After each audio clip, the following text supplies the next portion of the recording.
नमस्कार। आज मैं आपसे एक बहुत महत्वपूर्ण मुद्दे पे बात करना चाहता हूं। आमतौर पे जब कोई नेता चुनाव के ठीक पहले किसी विषय पे चर्चा करता है या घोषणा करता है तो लोग कहते हैं वोट के लिए कर रहा है। कई वादे किए जाते हैं धर्म के नाम पे, कई वादे किए जाते हैं जाति के नाम पे, कई वादे समाज के निचले तबके के लिए किए जाते हैं और कई वादे कुछ चंद उद्योगपतियों के लिए किए जाते हैं। ये ऐसा क्यों करते हैं? क्योंकि बाकी पार्टियों ने धर्म और जाति के नाम पे अपने वोट बैंक बना रखे हैं और बड़े बड़े उद्योगपतियों को खुश करना होता है क्योंकि उनसे चंदा लेना होता है। तो ये एक तरह से बड़े उद्योगपति उनके नोट बैंक हैं और बाकी लोग उनके वोट बैंक हैं। इस वोट बैंक और नोट बैंक के बीच में एक बहुत बड़ा ऐसा वर्ग है जो पिस के रह गया है। वो ना इधर का है ना उधर का है और ये वर्ग है भारत का मिडिल क्लास। कोई भी पार्टी आज मिडिल क्लास के हित की बात करने को तैयार नहीं है। ऐसा क्यों है?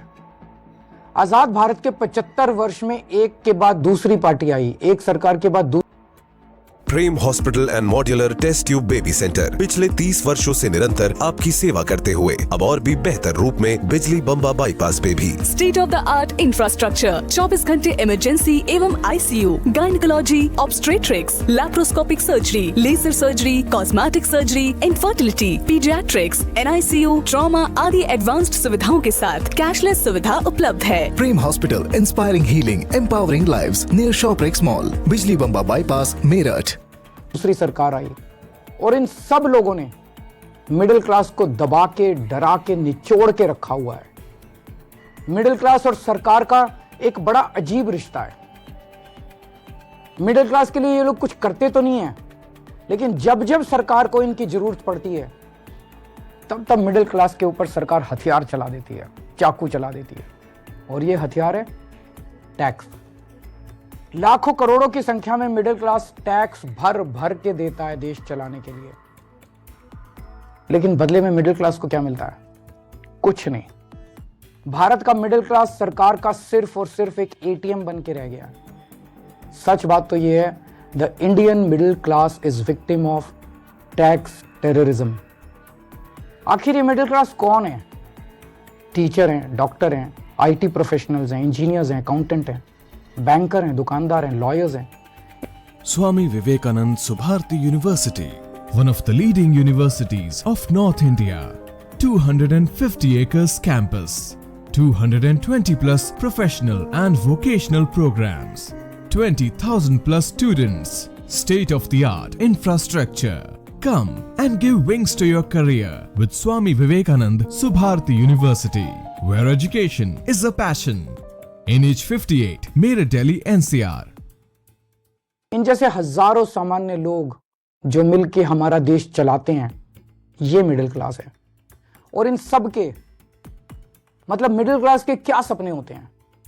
उनके कोई बहुत बड़े सपने नहीं है। वो अपने लिए एक अच्छी नौकरी या बिजनेस चाहते हैं, एक अपना घर चाहते हैं, बच्चों के लिए अच्छी शिक्षा चाहते हैं। ये सब चाहते हैं कि उनका परिवार हमेशा स्वस्थ रहे, सुरक्षित रहे। इन सब को पूरा करने के लिए एक आम आदमी, एक मिडिल क्लास का आदमी अपनी पूरी जिंदगी दिन रात मेहनत करता है और बस यही उम्मीद करता है कि उसे सरकार से कुछ थोड़ी सी मदद मिल जाए। लेकिन सच क्या है? आज अधिकतर सरकारें ना उनके लिए अच्छे स्कूल बना रही हैं, ना उनके लिए अच्छे अस्पताल बना रही है, ना उनको रोजगार दे पा रही है और ना उन्हें सुरक्षा दे पा रही है, ना क्राइम को कंट्रोल कर पा रही है। सच्चाई है कि इस वर्ग को सबसे ज्यादा हमारे देश में परेशान किया जाता है और कोई देश नहीं है जहां मिडिल क्लास को इतना परेशान किया जाता हो। आपको पता है, अगर एक मिडिल क्लास परिवार साल में 10-12 लाख रुपए कमाता है तो income tax, GST, toll tax, education cess, sales tax, property tax, corporate tax, service tax, registration tax, capital gain tax वगैरह वगैरह वगैरह, ये सारे टैक्स मिला के एक मिडिल क्लास की 50% से ज्यादा आमदनी केवल और केवल सरकार को टैक्स देने में चली जाती है। अब तो दूध पे भी टैक्स लगता है, दही पे भी टैक्स लगता है, पॉपकॉर्न पे भी टैक्स लगता है, यहां तक कि पूजा के सामान पे भी टैक्स भरना पड़ता है। घर लेना हो तो टैक्स, घर बेचना हो तो टैक्स, गाड़ी खरीदो तो टैक्स, गाड़ी बेचो तो टैक्स, बच्चों को अच्छी शिक्षा देनी हो तो पहले प्राइवेट स्कूल की महंगी फीस की मार और उसके ऊपर अच्छे कॉलेज भेजने के लिए एजुकेशन लोग और उसकी ईएमआई पे डबल मार। जीते जी टैक्स तो देना ही पड़ता है, लेकिन अब तो सरकार ने ऐसी हालत कर दिया कि मरने के बाद भी टैक्स देना पड़ता है। और इस टैक्स टेररिज्म के बीच मजाल कि वो अपने सपने पूरे करने की कोशिश करे। सच्चाई है कि आज एक यंग मिडिल क्लास कपल, शादीशुदा कपल, उसके लिए फैमिली प्लानिंग एक फाइनेंशियल डिसीजन बन गया है। जब वो बच्चा पैदा करते हैं तो पहले सोचते हैं उनके मन में सब, क्या हम इस बच्चे की परवरिश अफोर्ड कर पाएंगे? कहां पहुंच गया हमारा समाज? यही सब परेशानियों की वजह से बहुत से लोग देश छोड़ के जा रहे हैं। 2020 में 85,000 भारतीय देश छोड़ के विदेश चले गए और 3 साल बाद 2023 का आंकड़ा दिखाता है कि 3 गुना यानी कि 2,16,219 लोग देश छोड़ के चले गए। ये हमारे देश के लिए बहुत बड़ा नुकसान और दुख की बात है, क्योंकि ये युवा जो हमारे देश का भविष्य बन सकता था, आज किसी और देश का भविष्य बन रहा है। अब ये समस्या है, लेकिन इसका समाधान क्या है? सरकार के पास पैसा जनता से आता है। अब इस पैसे को खर्च करने के 2 ही तरीके हैं। या तो सरकार इस पैसे को जनता की भलाई पे खर्च करे, शिक्षा पे, स्वास्थ्य पे, ऐसी बेहद जरूरी बुनियादी सुविधाएं बेहतर करे, लोगों का जीवन बेहतर करे, और या फिर दूसरा तरीका है कि अपने उद्योगपति दोस्तों को कर्ज दे दे और थोड़े दिन में वो कर्ज माफ कर दे, जनता के पैसे डुबो दे। हमारी दिल्ली सरकार ने पहला तरीका चुना। हम जनता के पैसे जनता पे खर्च करते हैं। मेरा मानना है कि मिडिल क्लास सिर्फ शिक्षा से ही आगे बढ़ सकता है, इसलिए हमने सरकार बनते ही एजुकेशन का बजट 5,000 करोड़ से सीधा 10,000 करोड़ कर दिया और आज ये बजट 16,000 करोड़ पे पहुंच गया, हमारा दिल्ली का शिक्षा बजट। हमने सरकारी स्कूलों को इतना बेहतर बना दिया, इतना बेहतर बना दिया। ये स्कूल आज इतने अच्छे हो गए कि 4 लाख बच्चे प्राइवेट स्कूल छोड़ के सरकारी स्कूल में आ गए। अब बहुत बड़े स्तर पे मिडिल क्लास लोग अपने बच्चों को यहाँ सरकारी स्कूल में भर्ती करा रहे हैं। क्या पहले कभी आपने सुना था कि कोई बच्चा प्राइवेट स्कूल छोड़ के सरकारी स्कूल में जाता है? और इतना ही नहीं, हमने प्राइवेट स्कूलों को फीस बढ़ाने पे कैप लगा दी और हजारों बच्चों को उनकी सालों पुरानी फीस रिफंड करवाई है दिल्ली के अंदर। जो पिछले सालों में उन्होंने गलत फीस ले ली थी, कई स्कूलों से हमने फीस रिफंड कराई है। क्या आपने कभी एक आम आदमी को स्कूल के फीस का रिफंड मिलते हुए सुना है? तो आप ही बताइए, क्या हमने आप ही के टैक्स के पैसे शिक्षा में इन्वेस्ट करके, शिक्षा का बजट बढ़ा के, स्कूल बेहतर करके, प्राइवेट स्कूलों की फीस पे कैप लगा के, क्या हमने कोई गुनाह किया है? हमने मिडिल क्लास को महंगाई की मार से बचाने के लिए बिजली और पानी के बिल कम कर दिए। आज देश के सभी बड़े शहरों में सबसे सस्ती बिजली दिल्ली वालों को मिलती है। और इतना ही नहीं, हमने आपके टैक्स का पैसा इंफ्रास्ट्रक्चर में इन्वेस्ट करके पूरी दिल्ली में बिजली की सप्लाई 24 घंटे कर दी, जबकि 10 साल पहले दिल्ली में 8 से 10-10 घंटे के पावर कट लगते थे। ये करके मिडिल क्लास को अगर हमें थोड़ी सी राहत पहुंचाई है, तो क्या हमने कोई गुनाह किया है? हमने सरकारी अस्पताल बेहतर बनाए। सरकारी अस्पताल से रेफर होकर प्राइवेट अस्पताल जाने वालों की सारी सर्जरी फ्री कर दी। आपको जान के ताज्जुब होगा कि हमारे मोहल्ला क्लिनिक की सबसे ज्यादा डिमांड दिल्ली के मिडिल क्लास इलाकों से आती है। तो क्या आपके टैक्स के पैसों से अच्छे अस्पताल और अच्छे मोहल्ला क्लिनिक बना के एक आम आदमी को अच्छा इलाज करके हमने कोई गुनाह किया है क्या?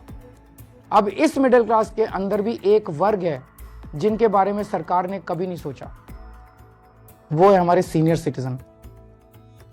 सीनियर सिटीजन्स ने, हमारे बुजुर्गों ने पूरी जिंदगी ईमानदारी से टैक्स भरा। मोटे मोटे तौर पे देखें तो एक एवरेज मिडिल क्लास का आदमी रिटायर होते होते कम से कम अपनी पूरी जिंदगी में 1 से 1.5 करोड़ रुपए का टैक्स तो दे ही देता है। इसके बदले में उसको क्या मिलता है? भगवान ना करे उसको कोई बड़ी बीमारी हो जाए, ना उसको इंश्योरेंस कंपनी कुछ देती, ना सरकार उसका हाथ पकड़ती। इसलिए आने वाले चुनाव के बाद हम दिल्ली में संजीवनी योजना लागू कर रहे हैं। इस योजना के तहत 60 साल से ऊपर के सभी सीनियर सिटीजन्स को सरकारी और प्राइवेट अस्पताल में बिल्कुल फ्री इलाज मिलेगा। तो आप बताइए, अगर आपके टैक्स के पैसे से आपके घर के बुजुर्गों को ही नहीं, पूरी दिल्ली के हर बुजुर्ग को अच्छा इलाज मिल जाए, तो क्या हमने कोई गुनाह किया है क्या? कभी सोचा आपने, जब यही चीज दूसरे देशों की सरकारें करती है तो हम वाह वाह करते हैं, यूरोप, लंदन, पेरिस, वो लोग करते हैं तो हम वाह वाह करते हैं, लेकिन हमारे देश में हम सब इसके खिलाफ बोलते हैं। ऐसा क्यों होता है? इसका कारण है कि सरकार ने मिडिल क्लास को एक तरह से मानसिक गुलाम बना दिया है।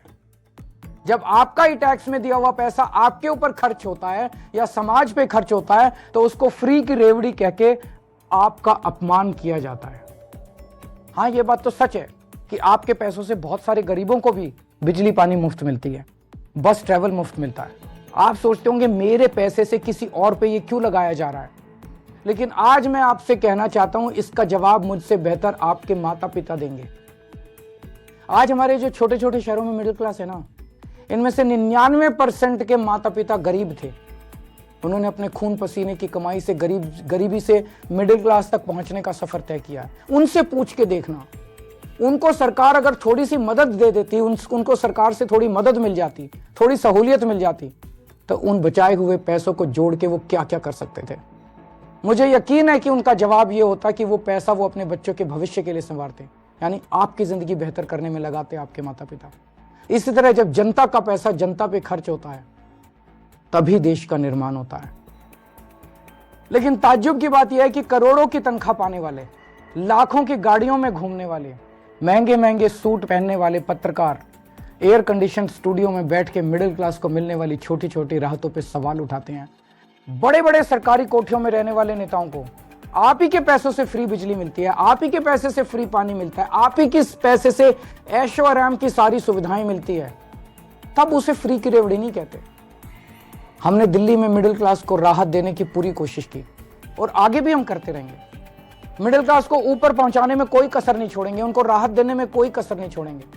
और आज हम केंद्र सरकार से भी ये अपील करते हैं कि हमारे देश के असली सुपर पावर भारत के मिडिल क्लास को पहचाने।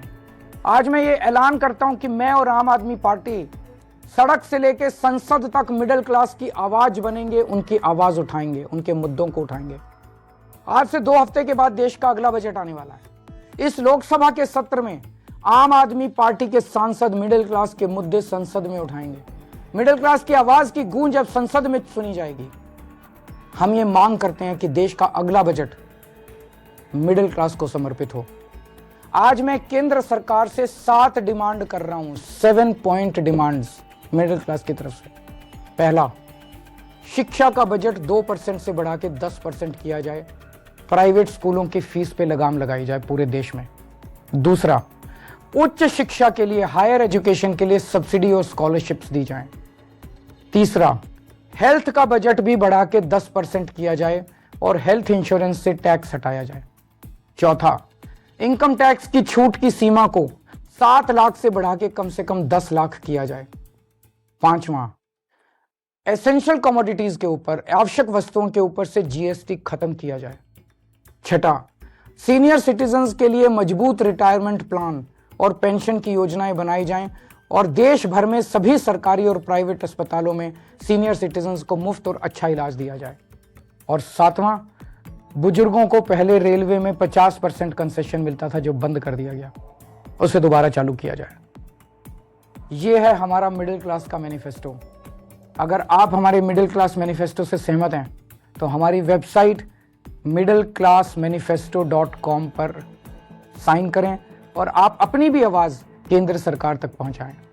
अगर देश का पूरा मिडिल क्लास एक साथ एकजुट होकर अपनी आवाज उठाएगा तो सरकार की हिम्मत नहीं है कि वो आपकी आवाज ना सुने। सरकार को आपकी आवाज सुननी पड़ेगी।